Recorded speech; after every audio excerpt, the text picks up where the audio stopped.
समान आव्यूह भी काफी इंपॉर्टेंट है, इस पे भी 1 नंबर सवाल मिल जाया करता है।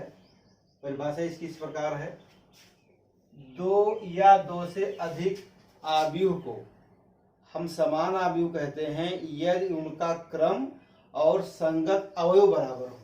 मतलब उनका क्रम भी बराबर हो और संगत अवयव भी बराबर हो।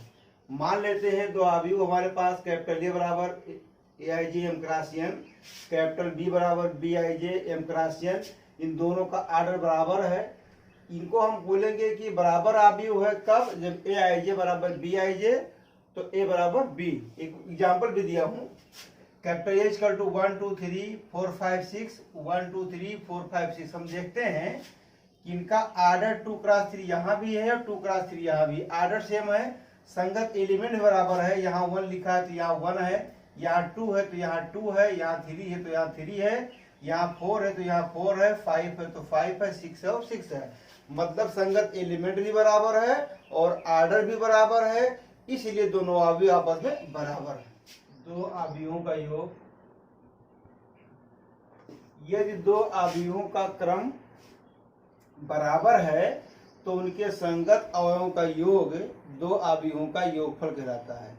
इसी प्रकार 2 आव्यूह का जो क्रम बराबर है तो उनके संगत अवयव का जो अंतर होता है वो 2 आव्यूहों का अंतर कहलाता है। जैसे मान लीजिए कैपिटल ए बराबर AIJ M क्रॉस N, मतलब कैपिटल ए कोई एक आव्यूह है जिसका आर्डर M क्रॉस N है, कैपिटल B दूसरा आव्यूह है जिसका आर्डर M क्रॉस N है, तो A प्लस B संगत एलिमेंट मतलब AIJ प्लस BIJ ये संगत एलिमेंट का योग हो गया और इसका जो आर्डर है वो M क्रॉस N है। उदाहरण capital A equal to 1 2 3 4 5 6 2 cross 3 order का मैट्रिक्स है, capital B equal to 4 6 7 0 2 5 2 cross 3 order का मैट्रिक्स है। इन दोनों के आर्डर बराबर है, इसलिए इनका योगफल देखा जाए तो A plus B equal to 1 plus 4 2 plus 6 3 plus 7 4 plus 0 5 plus 2 6 plus 5। कारण क्योंकि यहाँ पे एक वर्ड लिखा है संगत अवयव,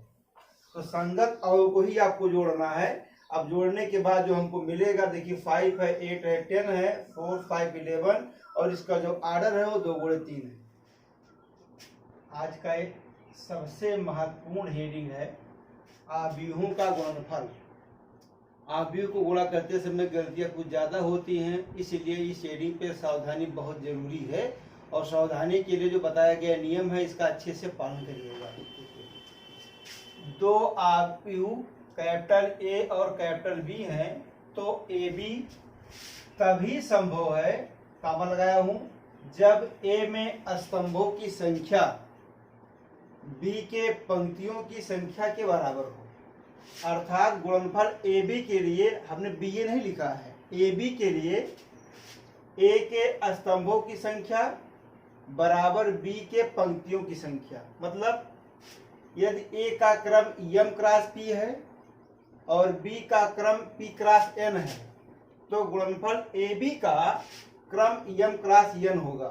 क्यों? क्योंकि यहाँ M क्रॉस P है, यहाँ P क्रॉस N है, तो ये गुणा करने के बाद जो रिजल्ट आएगा वो M क्रॉस N का रहेगा।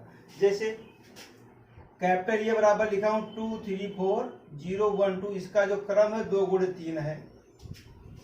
B बराबर है 1 3 2 4 -1 -7, इसका जो क्रम है 3 क्रॉस 2 है। देखिए मतलब A में जो हमारे पास स्तंभ है वो 1 2 और 3 है और B में जो आपके पास पंक्ति है 1 2 3 है, इसलिए A का गुणा B से हो जाएगा। अब गुणा कैसे होता है, इसलिए स्टार्टिंग में थोड़ा पेपर का प्रयोग कर लीजिएगा ताकि गलती ना हो, जैसे हम करने जा रहे हैं। देखिए AB बराबर तो ये का एलिमेंट पूरा लिखा हुआ आव्यूह ये है और ये आव्यूह B है। अब आव्यूह ये में जो R1 के एलिमेंट है उसको हमने पेपर पे लिखा, देखिए इस तरह से, ये 2 3 4 इसको लिख लिया। लिखने के बाद में अब इसका ऐसे मल्टीप्लाई होगा, ये लिखा गया है, ये इसका मल्टीप्लाई इस तरीके से होगा। तो 2 का मल्टीप्लाई 1 से होगा तो 2 1 जा 2, 3 का होगा 2 से 3 2 जा 6 और 4 का होगा -1 से तो 4 1 जा -4। अब इसी प्रकार जो है हम चले जाएंगे C2 के पास। ये 2 3 जा 6, 3 4 जा 12, 4 7 जा -28। इसके बाद और भी अगर कॉलम होता तो इसको हम और आगे बढ़ाते चले जाते और मल्टीप्लाई हो जाता है।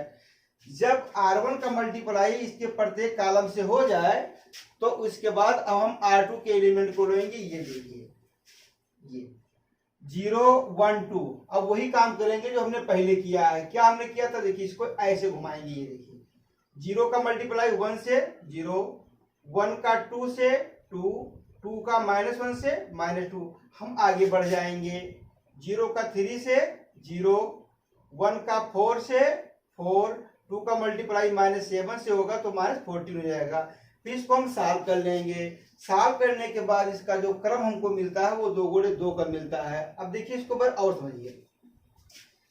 ये 2 3 4 है तो 2 3 4 का मल्टीप्लाई यहां से होगा। इसका R1 इसका C1, ये R1 इसका C2, R2 C1 से मल्टीप्लाई होगा, R2 का C2 से होगा। और यहाँ जैसा समझाया गया वैसे आपको सॉल्व कर देना है।